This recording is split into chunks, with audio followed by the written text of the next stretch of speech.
Hardly welcome to all of you on our YouTube channel CA Sansar. I'm speaking Stella from the CA Sansar. So today we are going to talk about very interesting topic which is enforcement, investigation and compounding. For that we have our guest is a CA Hiren sir. Thank you so much sir to joining us and also giving your valuable time. Before we further ado, I having the smallest request to all of you to subscribe our YouTube channel and do not forget to like, share and comment. Now sir, I would like to invite you to share the thoughts on the today topic. Thank you, Stella, for giving wonderful opportunities. Uh, Today's topic is it is role under FEMA in the form of enforcement, investigations, and compounding. Uh, Today, we will go through in-depth knowledge regarding who is the enforcement directorate, what is their roles, responsibilities, how they enforce the working under FEMA and other important laws, how they will conduct investigation, and what is the remedy, whether you can go with compounding or not. So, let us start with why FEMA enforcement matters. First question will arise in our mind, why FEMA enforcement? Because FEMA governs the each and every cross-border transactions for preserving India's macroeconomic stabilities. और आपने कई बार सुना होगा ये FAFT compliances, Financial Action Task Force. So to safeguard integrity and nowadays due to more liberalization, to protect the integrity of the nation's macroeconomic stability and all, enforcement is very critical for Foreign Exchange Management Act. So under FEMA, who is the enforcement authority? Foreign Exchange Management Act is there. तो enforcement action का task given to enforcement directorate, and it will under directly Department of Revenue, Ministry of Finance. It is the main agency who entrusted the task for enforcement of FEMA. Reserve Bank of India is also there, plays a very regulatory and supervision role.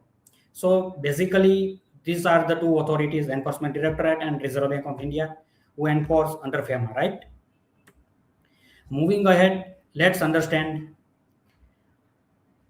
what is the actions, functions, powers and roles. हम routine life में कई बार means number of news आते हैं कि भाई enforcement directorate raided so and all like that, National Herald case, Sharda scam and many other numbers and thousands of cases where we listen in regular news channel and all like that. Enforcement directorate has raided so and so group and all like that. So who is enforcement directorate? What is the power? तो history देखा जाए तो इन 1956 enforcement unit की स्थापना की गई थी. Earlier it was for enforcement of FERA, foreign exchange economic foreign exchange unit. Then after foreign exchange management act enact हुआ, लिबरलाइजेशन हुआ. So again enforcement task has been entrusted to enforcement directorate. Now, after liberalizations, there are number of cases coming, and money laundering and all the activities multifold beyond the jurisdiction and all. So, to mitigate such kind of money laundering, terrorist funding, and all, government came out with very important law, Prevention of Money Laundering Act. तो again क्या हुआ, उसका enforcement investigation किसको दिया? None other than enforcement directorate. उसके बाद क्या हुआ आपको पता है, after 2014 2016 many financial scam, money laundering scam, जो भी ऑफेंडर थे वो मींस फ्लीइंग द कंट्री, बाहर चले जाते थे. तो वो केस में means to catch all the offenders, so they enacted Fugitive Offenders Act in 2018. Again, enforcement task has been assigned to none other than Enforcement Directorate. This is the history. So any FEMA violations, Prevention of Money Laundering Act, Fugitive Offenders Act, all the task has been entrusted to Enforcement Directorate. Now, what is their functions, powers and roles? Enforcement Directorate can search, seizure, confiscate, or issue summons to anyone to gather information, to investigate the case, and to adjudicate the case and impose the penalties and all. This is their prime functions entrusted to them under statute. And Enforcement Directorate is under direct control of Department of Revenue, Ministry of Finance. Very important aspect, RTI की जो applicability है हम check कर लेते हैं. कई government department है जो वहां आप आरटीआई करके इंफॉर्मेशन कलेक्ट कर सकते हैं. हालांकि मैं आपको बता दूं, except few informations, even RTI is not applicable to enforcement directorate. Another one is very important, statement recorded by ED. ये ईडी का खौफ क्यों ज्यादा है? Because of the supreme power given to enforcement directorate. Generally मान लीजिए कोई police का केस है स्टेट लेवल या वॉट एवर माइट बी, तो वहां पे जो स्टेटमेंट रिकॉर्ड होता है, you can challenge the statement.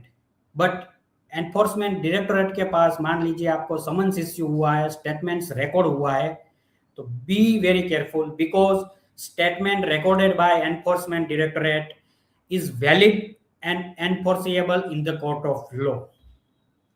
दूसरा aspect, reason to believe suspect, reason to writing, तो आप गिल्टी है unless you prove you are innocent. दूसरा, कई बार ऐसा भी हुआ है, कोर्ट ने भी मींस माना है और डायरेक्शंस दिया हुआ है, there is a questionable investigative method by enforcement directorate, lack of transparency, overreach of powers, cross authority objections and all like that. So hope you got all the information. Who is the Enforcement Directorate? Why it is the supreme authority? Because all the important acts, Foreign Exchange Management Act, PML Act, Fugitive Offensive Act, all the task has been entrusted to Enforcement Directorate. Now, coming to the powers and roles of Enforcement Directorate, after so much issues in confiscation and seizure of assets, ये case हुआ था Xiaomi technologies India limited का. तो problem क्या हुआ, जो violations ये जो भी हुआ था वो इन इंडिया हुआ था. असेट थी वो लोकेटेड आउटसाइड इंडिया थी. तो एनफोर्समेंट डायरेक्टोरेट ने आउटसाइड इंडिया की भी जो असेट्स थी वो मींस सेज कर दिया. तो वहां पे कोर्ट में मींस स्टेटमेंट हुआ कि भाई क्या इंडिया के आउटसाइड जो प्रॉपर्टी है एनफोर्समेंट अथॉरिटी के पास ये पावर है. सेक्शन 37A के तहत it is valid with power entrusted to enforcement directorate. If assets held outside India even they can seize, not in India. So what you have to bear in your mind, मान लीजिए आपने कोई भी crime या whatever में भी FEMA violations कुछ भी किया है, तो ऐसा नहीं कि आपकी जो भी असेट्स इंडिया में लोकेटेड है वही अटैच हो सकती है, वही सेज हो सकती है, ऐसा नहीं. If any assets located outside India it is also liable. Got it? Now coming to the example of ED scanner. ED का जो प्रैक्टिकल होता है तो कहाँ कौन सा एरिया है, मान लीजिए एनआरआईज है और प्रोहिबिटेड सेक्टर्स जो है एक्टिविटीज है वहां पे इन्वेस्टमेंट किया है. डमी एफडीआई इश्यू हुआ है, फॉरेन डायरेक्ट इन्वेस्टमेंट, यहीं कई इंडियन मनी है, ब्लैक मनी है, वाइट होके मान लीजिए फॉरेन कंट्रीज में चला जाता है और एफडीआई के जरिए यहाँ पे वापस इंडिया में इन्वेस्टमेंट होता है. फिर ये जो इनबाउंड आउटबाउंड स्ट्रक्चरिंग्स होता है उसमें वायोलेशंस होता है, राउंड ट्रिपिंग ट्रांजैक्शंस होता है अंडर फेमा, तो ये ईडी के रडार में है. फिर uncovering fraudulent foreign investments, forex trading है, गेमिंग है, फॉरेन में इमूवेबल प्रॉपर्टीज परचेज कर लेते हैं without disclosing sources of funds and all like that. तो ये सब एक्टिविटीज डायरेक्टली ईडी को इनवाइट करती है. फेक एफडीआई करते हैं by NRIs, violation of sectoral जो कैप रखा हुआ है इंडस्ट्री वाइज उसका भी वायोलेशन होता है. आपने मीन्स सुना होगा आईपीएल केस है, इवन टुडेज मिंत्रा, फ्लिपकार्ट, ये बड़े बड़े ऑर्गेनाइजेशंस भी ईडी का मीन्स नोटिस मिला है, समन्स मिला है, इन्वेस्टिगेशन हुआ है कि भाई आपने फेमा का वायोलेशंस किया है. So coming to the enforcement under FEMA, what is the nature of offences? FEMA is not a criminal law, it is civil in nature. पहले फेरा था वो 1 लाख क्रिमिनल इन लॉ था, हालांकि ये फेमा सिविल इन नेचर है. Violations typically involved non-compliance with rules, say foreign exchange, external borrowings, investment abroad, or you are doing FDI but not complied with FDI rules and regulations, not reported and repatriated export proceeds and all like that. So these all are the violations, offenses under FEMA, which is civil in nature, right?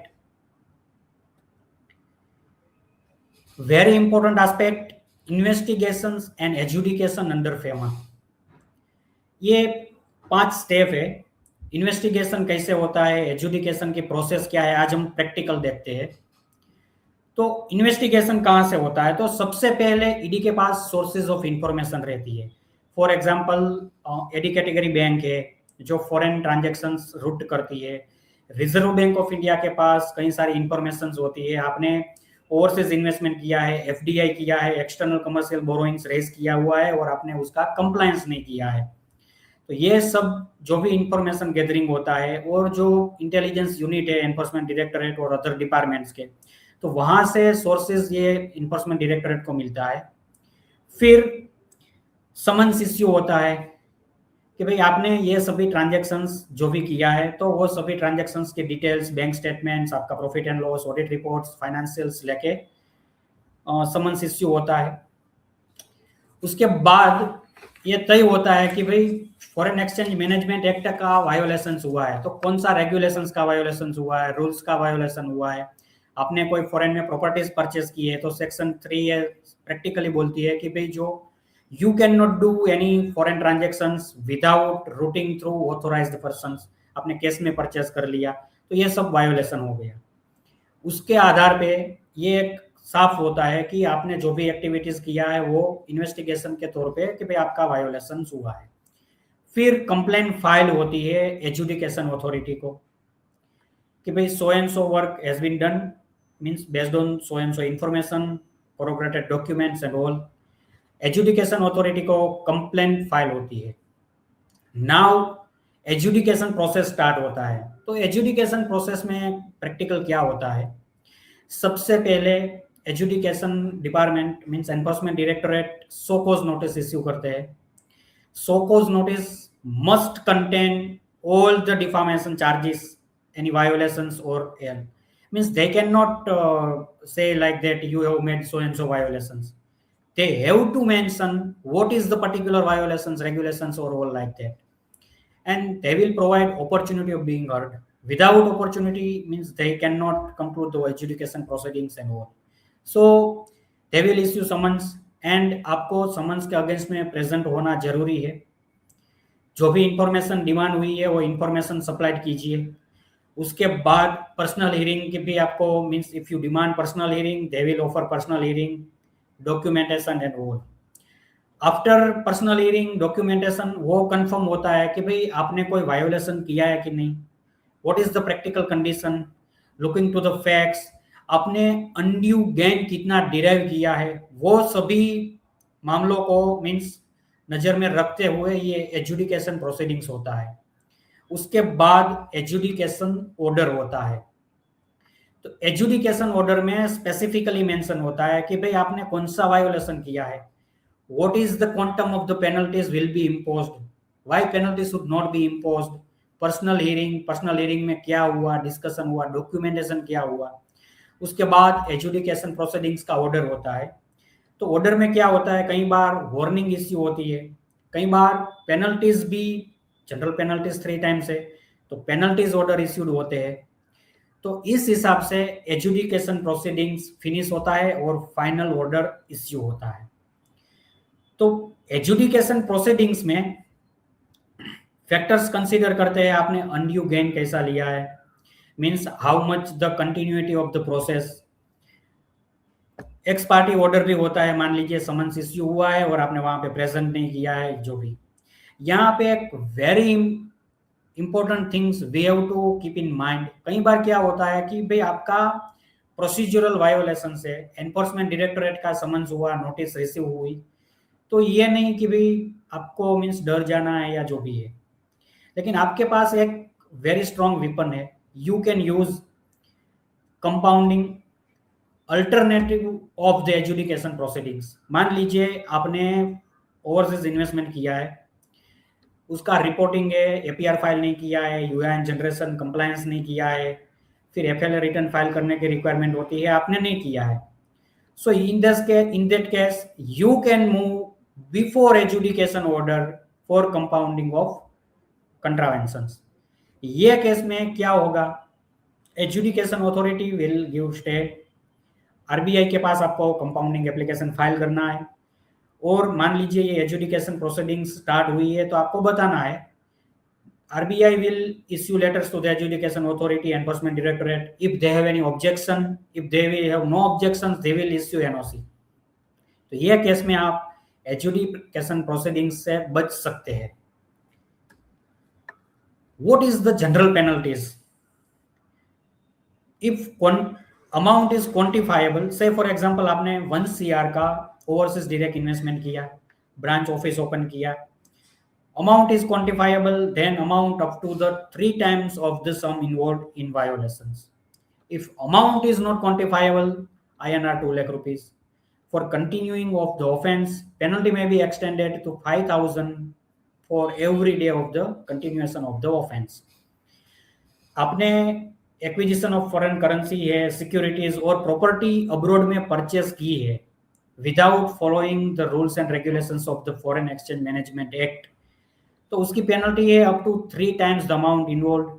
ये property का confiscation भी हो सकता है, equivalent amount situated in India, जो मैंने पहले बताया कि भाई आपका ऑफेंस हुआ है इंडिया में, तो जो आपकी इंडियन प्रॉपर्टी या तो फॉरेन प्रॉपर्टीज, दोनों के लिए एनफोर्समेंट डायरेक्टरेट के पास पावर है अटैचमेंट कॉन्फिस्केशन करने के लिए। Imprisonment for a term which may extend 5 years with fine. Now adjudication authority का चलो ऑर्डर तो हो गया, लेकिन उसका जो पेनल्टी है ना वो बहुत भयंकर होता है। मान लीजिए ऑर्डर के बाद within 90 days you have to pay adjudication penalties and all.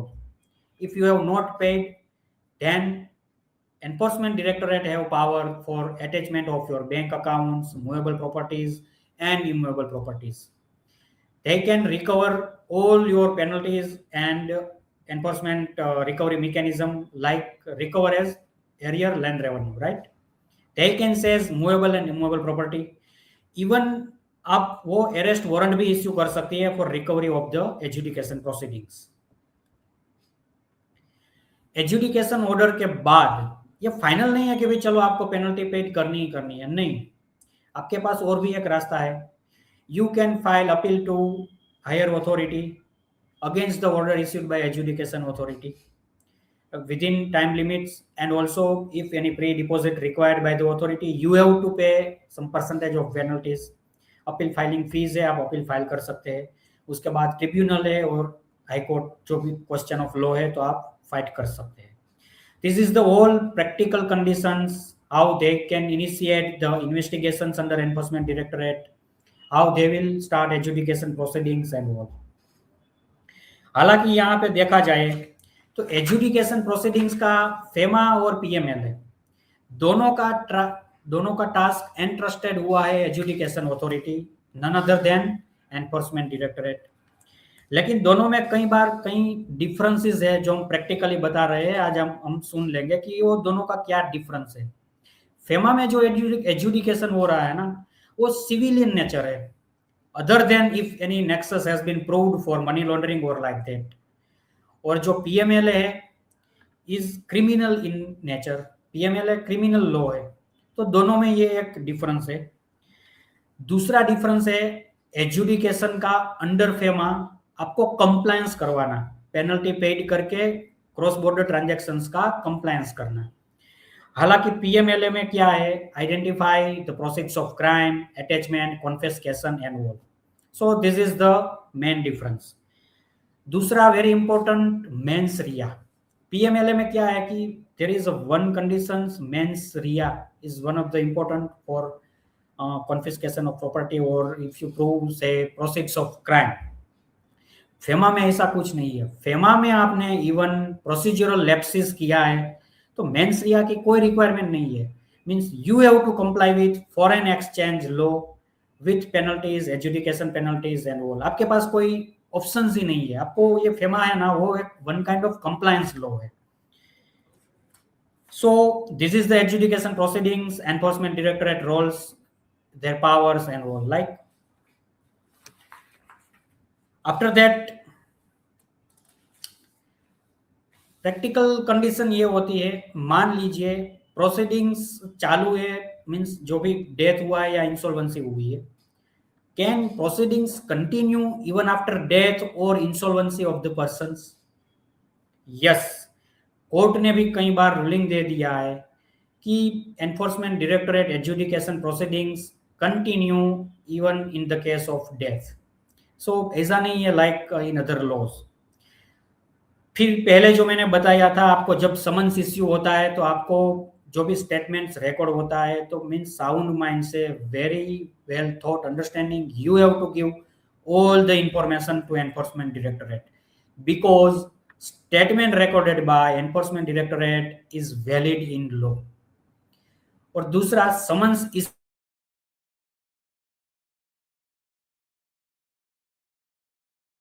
Yes, sir. another very important aspects, contraventions by companies। Enforcement directorate कई बार क्या होता है, मैनेजिंग डायरेक्टर के ऊपर भी पेनल्टी इंपोज करते हैं। Is there any remedies available for directors, MD or like that? Yes, there is a crystallized position in law। अगर आप प्रूव कर सकते हैं कि मान लीजिए जब भी वायोलेशन हुआ था तब मेरी मैनेजिंग डायरेक्टर की अपॉइंटमेंट ही नहीं थी, means so I am not liable for such kind of contravention, ये केस में enforcement directorate will not punish you. Moving ahead, contraventions के लिए कई बार एनफोर्समेंट डायरेक्टरेट बोलता है कि भाई कंपाउंडिंग के जरिए ये मैटर को फिनिश किया जाए। तो जो सीरियस कंपाउंडिंग का power reserve bank of India के पास भी है और कई कंपाउंडिंग का पावर एनफोर्समेंट डायरेक्टरेट के पास है, like transaction suspected of money laundering, terror funding और affecting the integrity of the nations. और सेक्शन 37 है जो मैंने बोला, असेट्स हेल्ड आउटसाइड इंडिया, ये सभी का पावर्स कंपाउंडिंग का एनफोर्समेंट डायरेक्टरेट के पास है।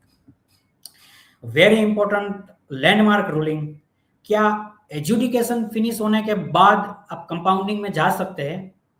कोर्ट ने अंडरस्टैंडिंग से बताया इंटरप्रिटेशन ऑफ लॉ के तहत कि यार एजुडिकेशन के बाद आप कंपाउंडिंग में जाते हो तो ये एजुडिकेशन का कोई मीनिंग ही नहीं रहता है फेमा में, and they denied the applications and issued the order that compounding order is full and final and you are not liable to apply for compounding after the adjudication proceedings. Hope you enjoyed the sessions for who is the enforcement directorate, powers, rules, and their adjudication proceedings. If you have any questions, you can comment. Over to you, Stella. Thanks a lot, sir. Very wonderfully and step by step you explained the overall topic. And thank you so much for giving your valuable time and also joining us, sir. Thank you so much. Thank you. Thank you very much.